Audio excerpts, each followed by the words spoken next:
comes to mind when you think about cannons? You may think of military cannons, or ship cannons, or even literary cannons. But today I want to tell you about salmon cannons. The salmon cannon was invented in the United States to help Pacific salmon move safely upriver. The salmon swim into one end of the cannon, like so,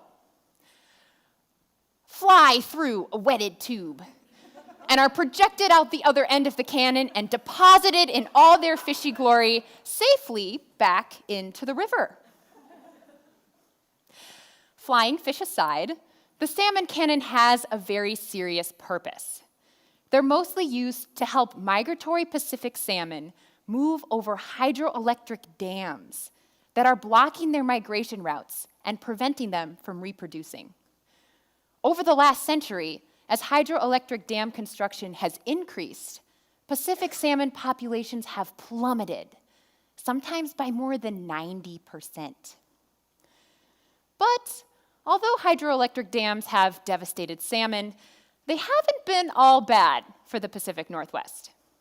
They brought cheap, clean, renewable energy to rural areas and stimulated economic development.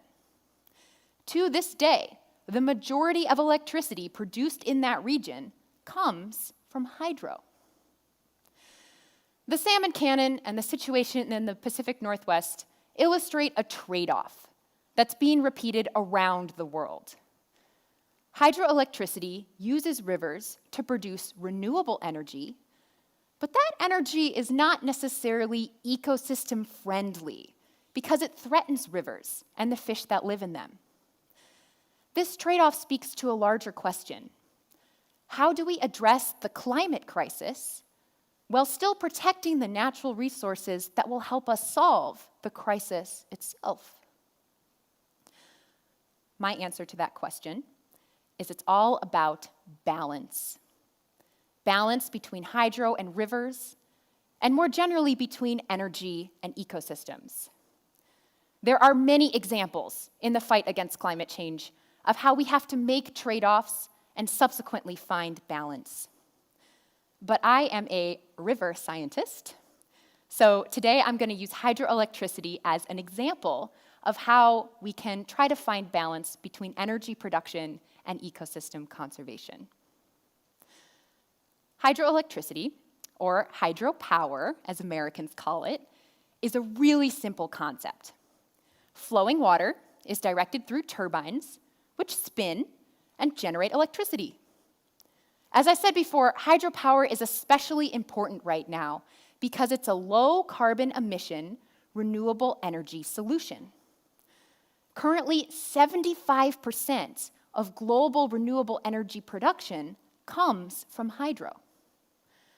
Accordingly, many countries, including the United Kingdom, promote hydropower as a way to help meet sustainable development goals. In other parts of the world, hydropower can bring life-changing electricity to remote and underdeveloped areas. In places where rainfall is unpredictable, hydropower dams can allow for year-round irrigated agriculture. And in places where it rains too much, those same dams are very useful for flood control, which we already know is important because in Scotland it is always raining. But hydropower has some serious drawbacks. Building a dam in a river is like putting a roadblock in the middle of a highway. It totally messes up the flow of traffic in both directions. Dams not only impact fish, like salmon, but also change water quality, insect populations, riverside plants, and the entire river food web. Losing fish is also a major problem for people that depend on those fish for food and income.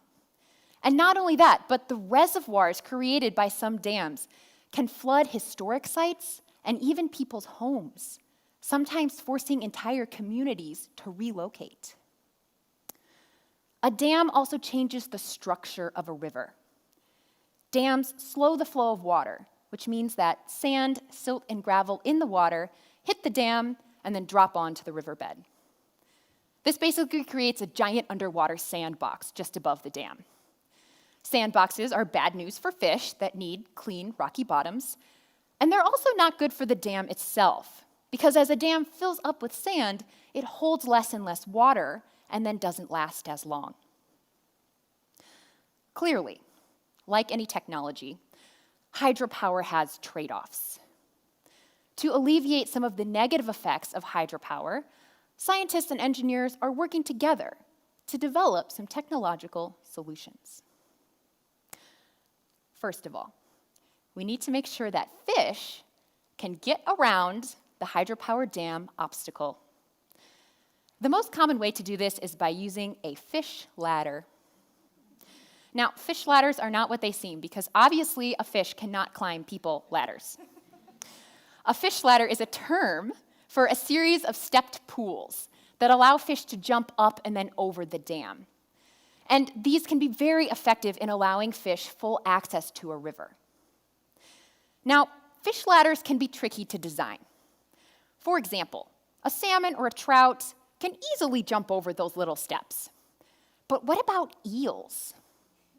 Eels can't jump, so they can't use a fish ladder. Eels are better served by what we call a bristle ramp.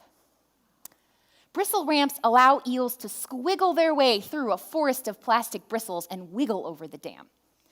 So when we're designing fish passage structures, we have to take all different types of fish into account. A second thing we can do for rivers is to use designer flows. A designer flow basically means we change the relationship between a dam and a river to benefit something, like fish populations.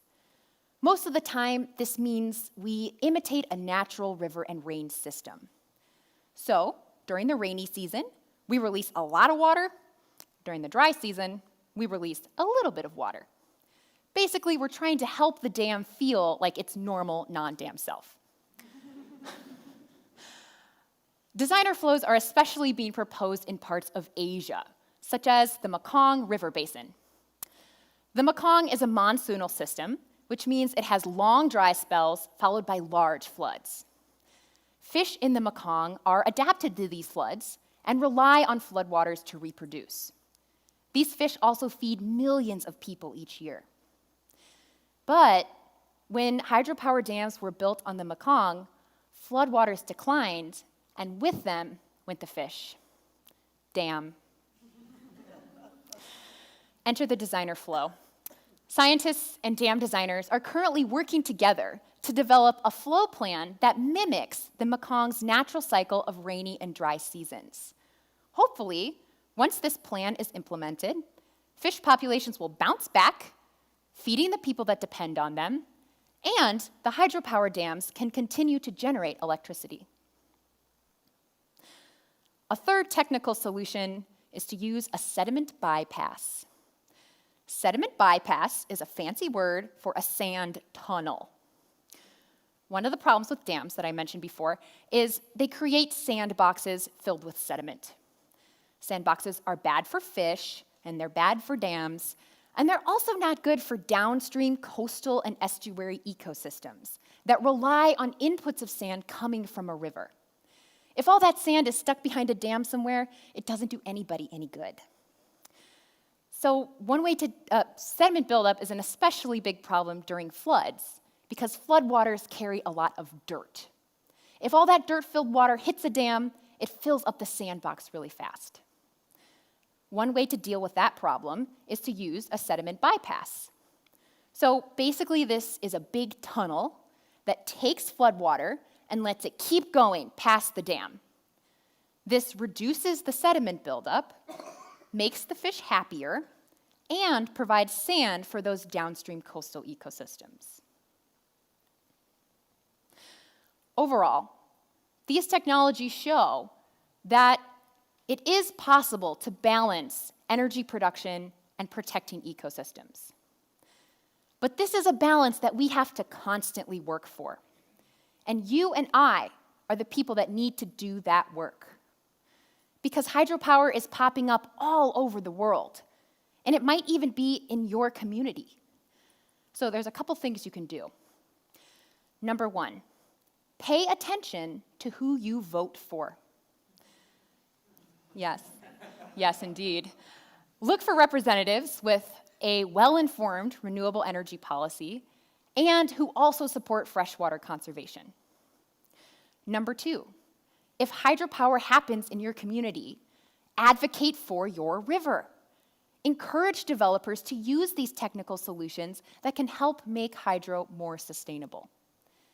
And number three, support local conservation groups, like the River Trust. These people are already monitoring your rivers, and they can help make sure they stay safe. Hydropower will always have trade-offs, but it's also not going away. Currently, 2/3 of the world's major rivers are already dammed, and that number is increasing every day. But by using science to develop innovative technologies, it is possible to balance hydropower and river conservation. And if we can do that, then we can also balance the other trade-offs we have to make in the fight against climate change. And this can be successful. For example, over the last 20 years, in certain rivers in the Pacific Northwest, salmon have started to recover. The introduction of fish ladders and sediment bypasses, and yes, even salmon cannons, have allowed the fish to return to their ancestral spawning grounds for the first time in over a century. There's still a lot of work to be done before Pacific salmon are fully recovered. But for now, in the Pacific Northwest and around the world, there is hope. Thank you.